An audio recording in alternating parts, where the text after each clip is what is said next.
मेरे प्यारे साथियों, आज के इस वीडियो में हम लोग पढ़ने वाले हैं figure of speech. English grammar के अंदर ये एक टॉपिक होता है हमारा फिगर ऑफ स्पीच। देखिए, वैसे तो ये टॉपिक हिंदी ग्रामर में भी है, हिंदी व्याकरण में इसे हम जानते हैं किस नाम से। हिंदी व्याकरण में दोस्तों हम इसे कहते हैं अलंकार। ठीक है, तो मैं आपको क्या करता हूँ, हिंदी के साथ साथ इंग्लिश दोनों को मिक्स करके बता देता हूँ ताकि आप हिंदी में भी समझ लें। जब आप हिंदी व्याकरण पढ़ेंगे उस वहाँ भी आपको ये यूज़ हो जाएगा। और आप इंग्लिश ग्रामर के लिए तो मैं तो ये स्पेसिफिक वीडियो बना ही रहा हूँ। तो सबसे पहले मैं आपको ये बताना चाहूँगा, जैसा कि मैं हमेशा थोड़ा सा क्या करता हूँ, बैकग्राउंड से चीज़ें समझाने की कोशिश करता हूँ दोस्तों। ठीक है, देखिए फिगर ऑफ स्पीच होता क्या है। जैसा कि हम हमेशा करते हैं, पहले हम लोग जो टर्म्स यूज़ होता है उसको समझ लेते हैं। सो फर्स्ट ऑफ ऑल हम देख लेते हैं कि फिगर ऑफ स्पीच का यूज क्या होता है। देखिए, फिगर ऑफ स्पीच एक आपके लिए टूल है। मतलब फिगर ऑफ स्पीच हम सब के लिए एक टूल है, समझ लीजिए। जो हमारी जो काव्य होता है, जैसे मान लीजिए कि हमारा जो लिटरेचर होता है, तो जैसे भी हम लोग सभी का सब जो लोग हैं सभी का अपना राइटिंग स्किल्स अलग अलग होता है, सभी के लिखने का तरीका अलग अलग होता है। तो ये एक ऐसा टूल है आपके पास जिसका यूज़ करते हुए आप अपने राइटिंग स्किल्स को काफ़ी डेवलप कर सकते हो। और कोई भी चीज़ अगर आप लिख रहे हो, बेसिकली चाहे आप कोई नॉवेल लिख रहे हो, चाहे आप कोई पोएम लिख रहे हो, कुछ भी, उसमें ये क्या करता है, एक लय बना देता है, एक रिदम बना देता है। ठीक है, मतलब पढ़ने में वो क्या करता है, काफ़ी हमें अच्छा लगता है। फॉर एग्ज़ाम्पल मान लीजिए जिस तरह से एक महिला, ठीक है, एक स्त्री जिस तरह से आभूषण का प्रयोग करती है अपने आप को सुंदर दिखाने के लिए। ठीक है, जैसे महिलाएं या स्त्री कह लीजिए आभूषण का प्रयोग क्यों करती है, ठीक है, ताकि वो सुंदर दिखे। तो उसी प्रकार से हमारे पास जो एक फिगर ऑफ स्पीच या अलंकार नाम का एक टॉपिक है, इस टॉपिक में हम क्या करते हैं, अपने जो हमारी जो राइटिंग है, राइटिंग स्किल्स, जो भी चीज़ें हम लिखते हैं उसको, या फिर जो भी चीज़ें हम बोलते हैं उसको हम क्या करते हैं, सुंदर बना सकते हैं। ठीक है, उसको हम आकर्षक तरीके से लिख सकते हैं या बोल सकते हैं। ठीक है, और एक चीज़ आप ये जान लीजिए कि कोई भी अगर सॉन्ग बनता है, कोई गाना बन रहा है बेसिकली, तो उसमें ये जो मैं टॉपिक कह रहा हूँ अलंकार, ये यूज़ होता है। और नॉर्मली भी हम लोग बोलचाल की जो हमारी जो सेंटेंसेस होते हैं डेली लाइफ में, हम लोग इसका यूज़ करते हैं काफ़ी धूमधाम से। ठीक है, तो अलंकार क्या होता है, मतलब बोलने में हम जो एक तरीका है, बोलने के तरीका को काफ़ी इम्प्रेसिव बना देता है, काफ़ी उसको इफ़ेक्टिव बना देता है, ताकि सुनने वाले को भी अच्छा लगे और बोलने वाले को भी अच्छा लगे। ठीक है, बेसिकली इसका यही मतलब है। अब हम थोड़े से इसके बहुत, वैसे तो टाइप्स बहुत सारे होते हैं, फिगर ऑफ स्पीच बहुत टाइप्स के होते हैं, लेकिन मैंने यहाँ पे कुछ इंपॉर्टेंट फिगर ऑफ स्पीच को यहाँ पे लिख रखा है। और हम क्या करते हैं इस वीडियो में, इन सभी पे हम लोग डिस्कस करते हैं और एग्जाम्पल से समझेंगे कि इसके टाइप जो हैं, टाइप्स है वो कौन कौन से हैं और उसका मतलब क्या होता है। देखिए, तो सबसे पहले अलंकार अगर हिंदी में आप देखें तो बहुत वहाँ भी होता है। जैसे एक होता है यमक अलंकार, एक होता है अनुप्रास अलंकार, एक होता है श्लेष अलंकार। ठीक है, उसी प्रकार से दोस्तों इंग्लिश ग्रामर में भी हमारा जो फिगर ऑफ स्पीच नाम का एक टॉपिक है, सबसे पहला आप देखिए, हम इसको बोलते हैं सिमिली। आप लोग इसको स्माइल नहीं पढ़ेंगे, इसको बोलते हैं सिमिली। सिमिली क्या है, फिगर ऑफ स्पीच का एक टाइप है, जिसमें आप एकदम सिंपल लैंग्वेज में समझिए कि सिमिली क्या होता है। ये हम लोग कंपैरिजन के लिए यूज़ करते हैं दोस्तों। ठीक है, कभी भी अगर हम कंपैरिजन करना चाहें,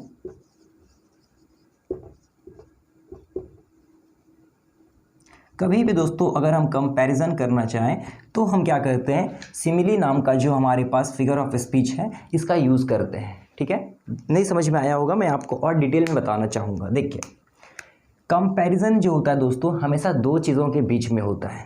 जैसे मैं आपसे कहता हूँ ये मेरे पास दो मार्कर है, ठीक है, ये दो मार्कर है, मैं आपसे पूछता हूँ कि बताइए इसमें से सबसे अच्छा कौन है, इन दोनों में से अच्छा कौन है, तो आप क्या कहेंगे।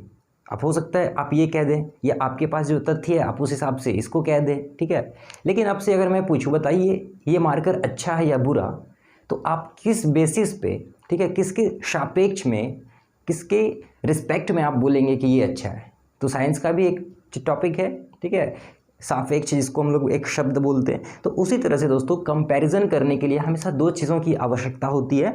तो सिमिली जो हमारा फिगर ऑफ स्पीच है, इसमें हम लोग बेसिकली कंपैरिजन करते हैं, और कंपैरिजन करने के लिए हम लोग क्या करते हैं, दो शब्द हमारे पास होता है, एक लाइक या एज, ठीक है। ये दो हमारे पास शब्द होंगे जिससे हम लोग किसी को कंपेयर कर देंगे। एग्जाम्पल के लिए मैं आपसे कहता हूं,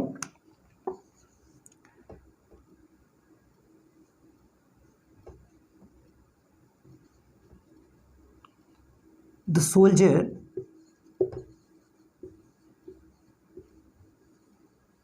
soldier fought like a tiger.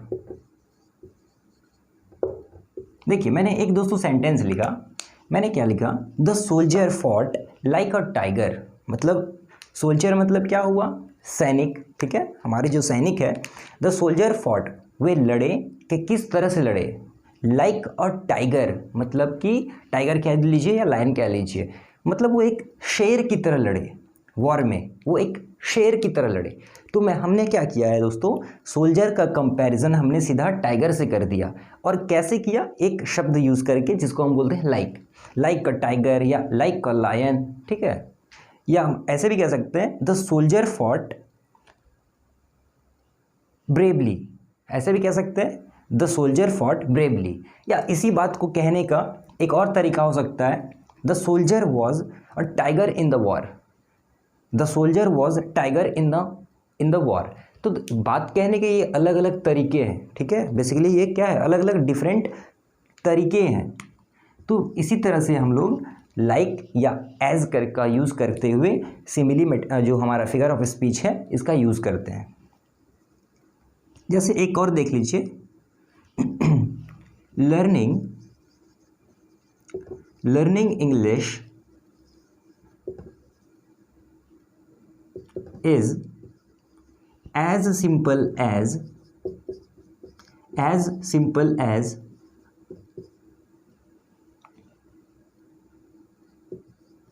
piece of cake। दोस्तों एक और सेंटेंस मैंने लिख दिया, learning English is as simple as a piece of cake. वैसे तो ये खुद में मतलब कि पीस ऑफ केक मतलब होता है बहुत आसान, एक ये क्या है, एक आप समझ लीजिए इडियम कह लीजिए या कुछ भी कह लीजिए, ये फ्रेज कह लीजिए। तो पीस ऑफ केक मतलब कोई भी चीज़ आसान है। तो as a piece of cake मतलब एक केक के टुकड़े से हमने क्या किया, इंग्लिश लर्निंग को कंपेयर कर दिया। मतलब इंग्लिश सीखना काफ़ी सिंपल है, मतलब इतना सिंपल है जैसे कि केक का एक टुकड़ा, ठीक है। ये कहने के लिए हम लोग मतलब कि यूज़ करते हैं, इडियम यूज़ कर लेते हैं, ठीक है। तो ये देखिए, ये है हमारा सिमिली फिगर ऑफ स्पीच। अब उसी तरह से अगर हम जो हमारे पास है मेटाफर में हम लोग क्या करते हैं, मेटाफर भी सिमिली के जैसा ही है, बिल्कुल सिमिली के जैसा ही है, लेकिन वहाँ पे हम लोग लाइक और एज जैसे वर्ड्स का यूज़ नहीं करते हैं। जैसे मैं आपसे सिंपली कह दूँ, the teacher roared in the class. देखिए अभी हमने कोई भी लाइक या एज जैसे वर्ड्स का यूज़ नहीं किया था, हमने क्या कहा, the teacher roared in the class. मतलब जो टीचर ने क्या किया, रोअर मतलब होता है गरजना, और गरजता कौन है, शेर। तो कंपैरिजन ही तो हमने किया है टीचर का, लेकिन लाइक एज जैसे वर्ड्स का यूज़ नहीं किया हमने। तो ऐसे सेंटेंसेस कहलाता है, जैसे यहाँ पे, जैसे मैं आपको डायरेक्ट लिख दूँ एक और sentence, Ram fought bravely, Ram fought bravely. तो ये क्या है, ये क्या है बताइए, राम फॉट ब्रेवली कहने का एक तरीका है, ये एक मतलब कि एक वे है कहने का। या फिर आप यहाँ पे कुछ और एक तरीके से इस बात को कह सकते हैं, ठीक है। तो वहाँ पे आप फिगर ऑफ स्पीच का अगर यूज़ करके बोलना चाहें इसी बात को, तो वो काफ़ी मतलब कि पढ़ने में या बोलने में और सुनने में भी अच्छा लगता है। तो ये था हमारा मेटाफर में क्या होगा, डायरेक्टली हम लोग मतलब कोई भी लाइक एज जैसे वर्ड। देखिए फिर से यहाँ पे आपके लिए 2-3 सेंटेंसेस मैंने लिख दिया। देखिए पहला सेंटेंस है, he speaks as wisely as saints. He speaks as wisely as saints. Saints का मतलब होता है साधु, ठीक है, मतलब वो इतने चालाकी से बात करता है। वाइजली मतलब क्या होता है, बुद्धिमानी से। He speaks as wisely as saints. ठीक, अब बताइए यहाँ पे कौन सा फिगर ऑफ स्पीच, आप बताइए यहाँ पे कौन सा फिगर ऑफ स्पीच यूज हुआ है। एज मैंने बताया, लाइक एज जैसे रहेंगे वर्ड्स, तो आप समझिए ये क्या है, ये है सिमिली। ये एग्जाम में भी आपसे पूछा जाएगा इसी प्रकार से। तो ये सिमिली मेटाफर यहाँ यूज़ किया गया है। दूसरा सेंटेंस देखिए, दूसरा सेंटेंस कहता है Vipul was a fox in the meeting. Vipul was a fox in the meeting. Fox का मतलब होता है लोमड़ी, और लोमड़ी होती है चालाक, या चालाक होता है चालाक। मतलब कि फिगर ऑफ स्पीच यूज हुआ है, ये है मेटाफर, ये है मेटाफर। डायरेक्टली यहाँ पे लाइक और एज जैसे वर्ड्स यूज नहीं होंगे, लेकिन कंपैरिजन कर दिया जाएगा, तो ये है मेटाफर। ठीक है, उस प्रकार से अगला देखिए, be quiet roared the teacher. Be quiet roared the teacher. तो यहाँ जो ये जो सेंटेंस है आप देख सकते हैं, सीधा तुलना कर दिया गया है रोवर्ड द टीचर। लेकिन रोवर कौन करता है, लायन करता है, मैंने आपको पहले भी बताया। तो इस तरह से ये जो हमारा फिगर ऑफ स्पीच है ये भी क्या है, मेटाफर है। मेटाफर की खासियत यही तो है, इसमें लाइक और एस जैसे वर्ड्स का यूज़ नहीं होता है, लेकिन कंपैरिजन कर दिया जाता है। रोवर्ड मतलब टीचर रोवर्ड तो नहीं कर सकती, लेकिन कंपैरिजन किया जा रहा है शेर किसे। ठीक है, तो रोवर्ड द टीचर। चलिए, तो सिमिली और मेटाफर क्या होता है ये आप समझ चुके हैं। अब हम समझने वाले हैं हाइपरबोले, या फिर इसका एक और नाम है एग्जैजरेशन। देखिए हाइपर का मतलब क्या होता है, जैसे एक टेंशन होता है, हाइपर टेंशन। ठीक है, जैसे जब आप अपनी गर्लफ्रेंड को किसी और के साथ घूमते देख ले तो क्या हो जाते हैं, आप हाइपर हो जाते हैं। तो हाइपर बोले या एग्जैजरेशन। एग्जैजरेशन एक शब्द है जिसका कि मतलब होता है किसी भी बात को बढ़ा चढ़ाकर बोलना। किसी भी बात को बढ़ा चढ़ाकर बोलना जो होता है वो कहलाता है एग्जैजरेशन। तो आप नाम से समझ सकते हैं ये जो हमारा फिगर ऑफ स्पीच होगा इस प्रकार का होगा जहां हम लोग किसी बातों को बढ़ा चढ़ाकर बोले। ठीक है, या बढ़ा चढ़ाकर बोलें या लिखते हैं। उदाहरण के लिए देख लीजिए, मैं एग्जाम्पल भी लिखता हूं, जैसे कि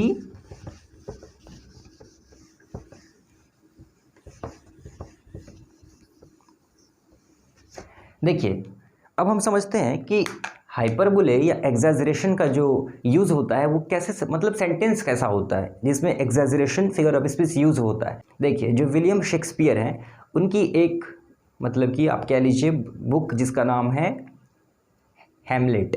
ठीक है, तो हैमलेट में एक मतलब कि सेंटेंस है, वैसे तो बहुत सेंटेंस है लेकिन वहाँ पे एक एग्जैजरेशन यूज़ किया गया। क्या यूज़ किया गया, बोला गया है, मतलब वो जो कहानी है, एक सेंटेंस है, all the perfumes of Arabia, all the perfumes of Arabia can not clean your bloody hand. मतलब देखिए उसने एक सेंटेंस बोला, लिखा क्या, all the perfumes of Arabia can not clean your bloody hand.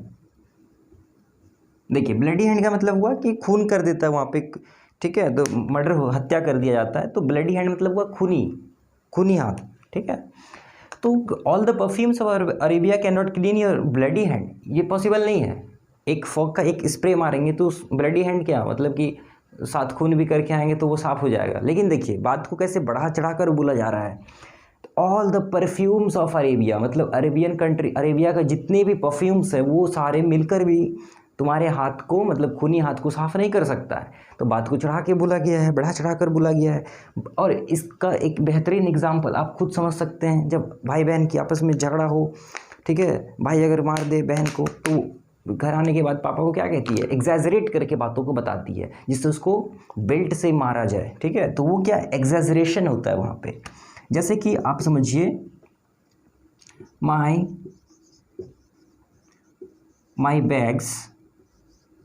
Bag weighs ton.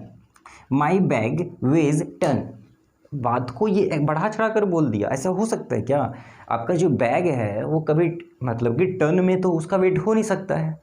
तो ये क्या बोल दिया, माई बैग वेज टन, ये तो एग्जैजरेट कर दिया बातों को, ठीक है। तो इस तरह से एग्जैजरेट करके जब बात बोला जाए तो आप समझेंगे कि जो हमारा फिगर ऑफ स्पीच यूज़ हुआ है वो एग्जैजरेशन है।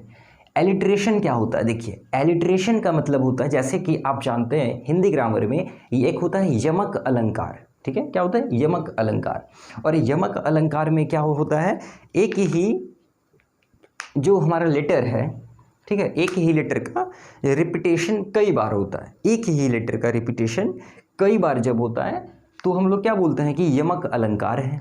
तो उसी प्रकार से एलिट्रेशन जो है इसमें रिपीटेशन एक ही लेटर का कई बार होगा, ठीक है। देखिए जैसे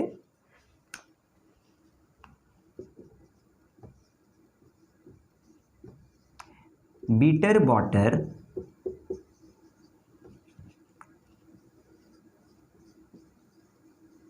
बॉट अ बटर, देखिए मैंने एक छोटा सा सेंटेंस लिख दिया, beater Botter bought a butter, ये क्या एक टंग ट्विस्टर होता है। तो जितने भी टंग ट्विस्टर्स है वो बेसिकली क्या है, उसमें फिगर ऑफ स्पीच यूज किया गया है and that is alliteration figure of speech there, ठीक है। तो Betty Botter bought a butter ये क्या है, एक टंग ट्विस्टर है और इसमें जो यूज हुआ है फिगर ऑफ स्पीच मतलब एक ही लेटर का जो रिपीटेशन है बी बी बी बी, तो ये कहलाता है एलिट्रेशन, ठीक है। मतलब एक ही शब्द का जो उत्पत्ति है वो सॉरी एक ही वर्ण है, एक ही लेटर है, बार बार उसकी रिपीटेशन होंगी तो वो कहलाता है एलिट्रेशन, ठीक है। आप समझ चुके हैं, अब ज़्यादा एग्जाम्पल आप बाद में देखिए। चलिए पैराडॉक्स, इसके बाद क्या आता है पैराडॉक्स। देखिए पैराडॉक्स का मतलब हुआ, ये तो मुझे बहुत ज़्यादा पसंद है, ये क्या है, बातों को ये एक तरह से कह भी रहा है और काट भी रहा है, पैराडॉक्स का यही मतलब हुआ, मतलब विरोधाभास, विरोधाभास। जैसे मैं आपसे कहता हूं हैविंग नथिंग, मैं आपसे कह रहा हूं फिर से एक सेंटेंस, आप समझिए, मैं आपसे एक सेंटेंस कह रहा हूं, having nothing, having nothing he had all. देखिए ये सेंटेंस को आप जरा ध्यान दीजिए, लिखा गया है having nothing he had all, कुछ ना होते हुए भी उसके पास सब कुछ था। हैविंग नथिंग, कुछ ना होते हुए भी ही हैड ऑल, ये खुद कंफ्यूज है सेंटेंस, ये कहना क्या चाहता है। आपने सीन देखा है ना, आमिर खान से पूछता है आखिर कहना क्या चाहते हो, तो वही है ये पैराडॉक्स, मतलब विरोधाभास है। एक तरफ तो कह रहा है हैविंग नथिंग, कुछ ना होते हुए भी, लेकिन दूसरा मतलब फ्रेज में क्या कह रहा है, ही हैड ऑल, उसके पास सब कुछ था, मतलब कह भी रहा है बात को काट भी रहा है। तो ये पैराडॉक्स है, विरोधाभास है, ठीक है, विरोधाभास। इसके बाद एक होता है आयरनी। देखिए आयरनी जो एक पर्टिकुलर शब्द है, इसका मतलब होता है व्यंग। व्यंग का मतलब क्या होता है, आप समझते हैं ना, व्यंग करना किसी पे, जैसे हम लोग जैसे मजाक उड़ाते हैं, ठीक है, तो मेक फन ऑफ समवन, तो वो आयरनी होता है। जैसे व्यंग हम लोग करते हैं, बहुत सारे कवि क्या करते हैं या राइटर कह लीजिए, व्यंग करते हैं दूसरे पे। तो इसके लिए एक सेंटेंस देख लीजिए, the fire station burnt to the ground, burnt to the ground। देखिए व्यंग किया जा रहा है कि फायर स्टेशन जो दूसरों के आग को बुझाने का काम करता है वो खुद जल गया। The fire station burn to the ground. अब ये क्या है, एक व्यंग है, ठीक है, ये क्या है, एक व्यंग किया जा रहा है। तो इस तरह से कितने सारे सेंटेंसेस आपको देखने को मिलता है आसपास, तो वो है फिगर ऑफ स्पीच, वहाँ पे यूज़ किया गया है। तो आज के वीडियो में मैंने आपको बस यहाँ पे 1 2 3 4 5 6 तरह के फिगर ऑफ मतलब 6 टाइप्स के फिगर ऑफ स्पीच आपको समझाने की कोशिश की है। और ये तो हमारे बस एक इंट्रोडक्शन में इसे कहूँगा, ये एक इंट्रोडक्टरी वीडियो था कि फिगर ऑफ स्पीच क्या होता है। लेकिन इसके बाद का जो वीडियो आएगा फिगर ऑफ स्पीच पे, वो मैं कंप्लीट उसमें एक वीडियो में सारे तरीके, थोड़ा सा लंबा तो ज़रूर होगा, सारे प्रकार के फिगर ऑफ स्पीच को वहाँ पे इंक्लूड करूँगा, ठीक है। तो मैं ऐसा उम्मीद करता हूँ कि आपको इस वीडियो से ज़रा नॉलेज ज़रूर मिला होगा। और अगर ये वीडियो आपको पसंद आया तो प्लीज़ एक लाइक कर दीजिए। मिलते हैं नेक्स्ट वीडियो के साथ, टिल देन टेक केयर, अपना ध्यान रखिए, और पिंकी का भी थैंक यू।